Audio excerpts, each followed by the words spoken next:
تلبینہ کیا ہے، تلبینہ میں طاقت ہے اور تلبینہ کیسے بنایا جاتا ہے؟ رسول اللہ صلی اللہ علیہ وسلم کے اہل خانہ میں سے جب کوئی بیمار ہوتا تو حکم ہوتا کہ اس کے لیے تلبینہ تیار کیا جائے۔ پھر فرماتے تھے کہ تلبینہ بیمار کے دل سے غم کو اتار دیتا ہے اور اس کی کمزوریوں کو یوں اتار دیتا ہے جیسے کہ تم میں سے کوئی اپنے چہرے کو پانی سے دھو کر اس سے غلاظت کو اتار دیتا ہے۔ رسول اللہ صلی اللہ علیہ وسلم نے حضرت جبرائیل سے فرمایا کہ جبرائیل میں تھک جاتا ہوں۔ حضرت جبرائیل علیہ السلام نے جواب میں عرض کیا، اے اللہ کے رسول صلی اللہ علیہ وسلم، آپ تلبینہ استعمال کریں۔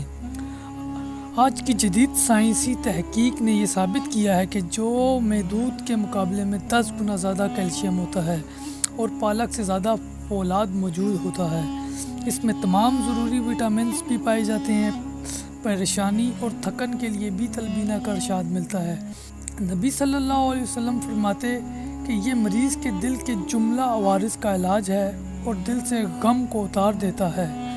جب کوئی نبی صلی اللہ علیہ وسلم سے بھوک کی کمی کی شکایت کرتا تو آپ اسے تلبینہ کھانے کا حکم دیتے اور فرماتے، اس خدا کی قسم جس کے قبضے میں میری جان ہے، یہ تمہارے پیٹوں سے غلاظت کو اس طرح اتار دیتا ہے جس طرح کہ تم میں سے کوئی اپنے چہرے کو پانی سے دھو کر صاف کر لیتا ہے۔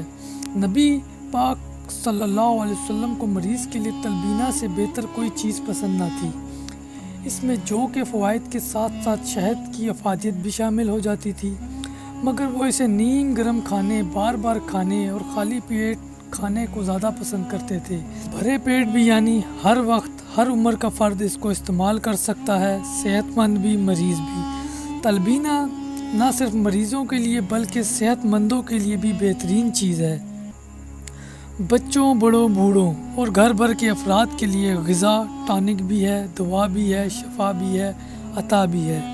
خاص طور پر دل کے مریض، ٹینشن، ذہنی امراض، دماغی امراض، معدے، جگر، پٹھے، اعصاب، عورتوں، بچوں اور مردوں کے تمام امراض کے لیے انوکھا ٹانک ہے، جو جسے انگریزی میں بارلے کہتے ہیں۔ اس کو دودھ کے اندر ڈال دیں، 45 منٹ تک دودھ میں گلنے دیں اور اس کی کھیر سی بنا لیں۔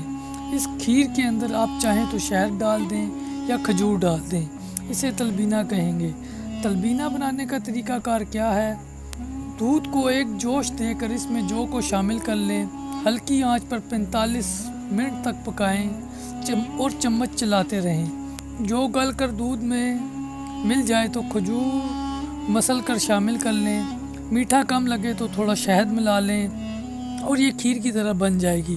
چولہے سے اتار کر ٹھنڈا کر لیں، اوپر سے بادام، پستہ کاٹ کر چھڑک دیں۔ کھجور کی جگہ شہد بھی ملا سکتے ہیں۔ تلبینہ کے بہت سے طبی فوائد بھی ہیں۔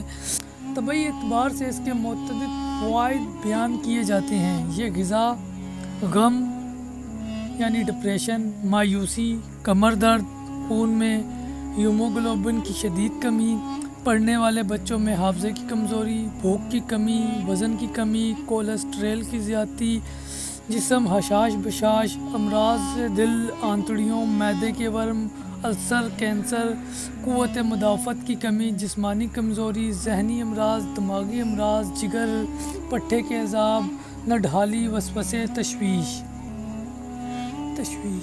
کے علاوہ دیگر بے شمار امراض میں مفید ہے۔ اور یہ بھی اپنی جگہ ایک حقیقت ہے کہ جو میں دودھ سے زیادہ کیلشیم اور پالک سے زیادہ فولاد پایا جاتا ہے۔ اس وجہ سے تلبینہ کی اہمیت بڑھ جاتی ہے۔ اللہ تعالی ہم سب کو نبی کی سنت پر عمل کرنے والا بنائے اور نیک کام کو پھیلانے والا بنائے، اور جتنا ہو سکے آپ لوگوں سے اس ویڈیو کو فارورڈ کریں، شیئر کریں اپنے دوستوں کے ساتھ، رشتہ داروں کے ساتھ۔ اور اگر آپ کو ہماری ویڈیو اچھی لگے تو ہمارے چینل کو لائک، سبسکرائب اور کمنٹ میں اپنی فیڈ بیک لازمی دیجیے۔ جزاک اللہ۔